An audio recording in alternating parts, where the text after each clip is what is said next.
L'homme ne vivra pas de pain seulement, mais de toute parole qui sort de la bouche de Dieu. Voici votre moment de méditation quotidienne.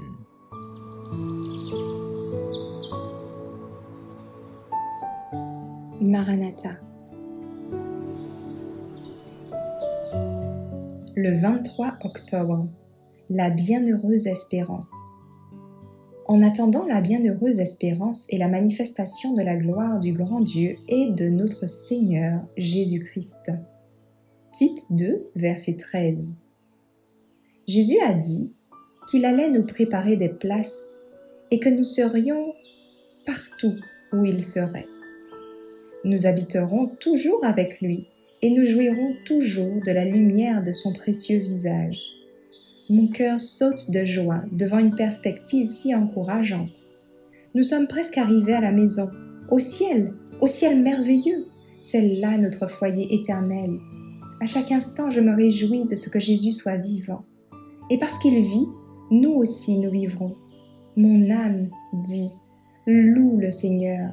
En Jésus se trouve la plénitude, la provision pour chacun, pour tous. Pourquoi devrions-nous mourir par manque de pain? J'ai faim et soif de salut, d'une harmonie totale avec la volonté de Dieu. Nous avons une bonne espérance par le moyen de Christ. Elle est sûre et ferme jusque-là du voile. Elle nous console dans l'affliction et nous donne la joie au milieu de l'angoisse. Elle dissipe l'obscurité qui nous entoure et nous permet de contempler à travers tout cela l'immortalité et la vie éternelle.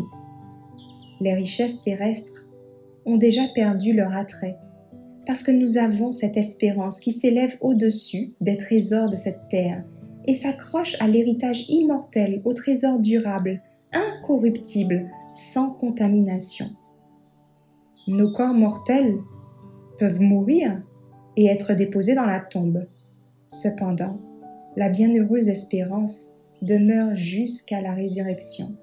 Lorsque la voix de Jésus appellera ceux qui dorment dans la poussière, nous jouirons alors de la plénitude bénie et glorieuse de l'espérance. Nous savons en qui nous avons cru. Nous n'avons pas couru et travaillé en vain.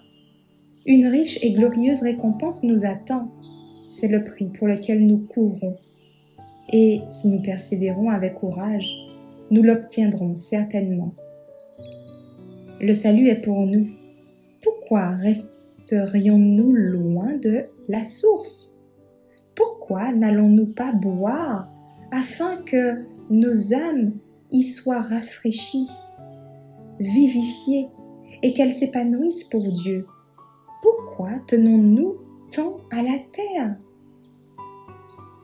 Nous avons des sujets de conversation et de méditation meilleurs que ceux de la terre. Nous pouvons nous trouver dans une disposition céleste. Oh, attardons-nous sur le caractère aimable et immaculé de Jésus. Contemplons-le et nous serons transformés à son image. Soyons pleins de courage et ayons foi en Dieu.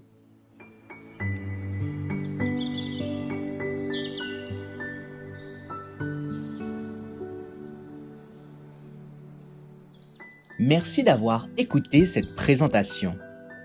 Assurez-vous de nous rejoindre demain pour votre moment de méditation quotidienne avec lereste.org.